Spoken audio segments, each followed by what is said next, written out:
Verse 1. Pagkatapos nito, nakita kong nabuksan ang pinto sa langit at narinig kong muli ang tinig na parang trumpeta.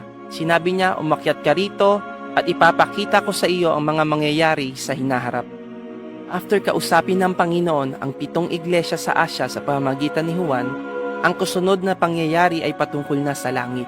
At ito nga ang chapter 4. Na nais ipahiwatig nito ay pag natapos ng mangusap ng Diyos sa kanyang iglesia, rapture na o ang pagdagit na second coming na tinatawag ng Revelation. Binabanggit sa verse 1 ang tinig na parang trumpeta. Ito ang senyales ng rapture sa ibang mga talata sa New Testament. Na pag-ihip ng isang pakakak, siya'y darating na parang isang magnanakaw, iiwan ang hindi mahalaga at kukunin ang mga mahalagang bagay para sa kanya. Dahil pagkatapos mangusap ng Diyos ng matagal na panahon sa kanyang iglesia, maririnig ng lahat ang isang tunog ng trumpeta at magaganap na ang pangalawang pagdating ng Panginoon na sinasabi ng verse 1. Verse 2. Bigla na lang ako napuspos ng banal na espiritu at nakita ko roon sa langit ang isang trono na may nakaupo. Ipinapakita mula sa verse 1 hanggang 2 ang mga salitang ito. Bukas na pinto, puspos ng banal na espiritu at nakaupo sa trono. Ito ay tumutukoy sa triune God ng Biblia, na ang bawat isa na Kristiyano na papasok sa langit ay kailangan niyang makita ang 3 nasabing mga salita sa buhay niya. Dahil bago tuluyang makapasok si Juan sa langit, ang 3 salita ay nagmanifest sa kanya. Ganon din naman ang bawat pupunta ng mga tao sa langit.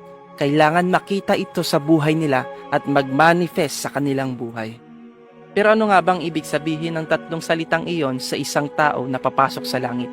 Ang una, pintuang nakabukas. Alam natin sa John chapter 10 verse 9 to 10 na ang tinutukoy na pintuan ay si Jesus, na kailangang sumampalataya ng isang tao sa kanya na siya ay Diyos, manunubos, tagapagligtas ng isang tao at hindi lamang sapat na tinanggap niya ang Panginoon, kundi siya din ay dapat papasok sa pangalawa na nakita ni Juan bago siya pumasok sa langit. Ito ang puspos na banal na espiritu. Pinuspos ng banal na espiritu si Juan bago siya makapasok sa langit. Ang ibig sabihin ay ang taong naligtas na ay hindi na namumuhay sa laman, kundi sa pamamagitan na ng banal na espiritu na sinasabi sa Galatians chapter 5 verse 25, na ang sinusunod nating lakad ay ang espiritu ng Diyos at ang taong sumusunod sa Diyos ay lumalakad sa espiritu.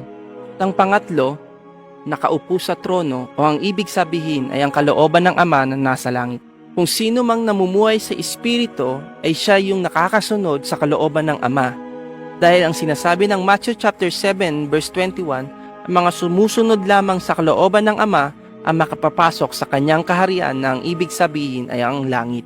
Ang ibig sabihin ng verse 1 at ng verse 2 ay ang isang tao na talaga makakasama sa rapture at makakapasok sa langit ay ang mga taong makikita sa buhay nila ang Trinity o ang Triune God na nagmamanifest. Dahil maraming pwedeng magsabi na kilala nila ang Panginoong Hesus pero hindi namumuhay sa espiritu at makalaman pa rin. Marami din tayong makikita sa huling panahon. Nasa kanya ang kaloob ng banal na espiritu, pero hiwalay sa pamumuhay sa kalooban ng Ama, dahil sarili pa rin niya ang nasusunod. At marami din sa huling panahon magsasabi na siya ay anak ng Diyos, ngunit hindi sa kanya nakikita ang katangian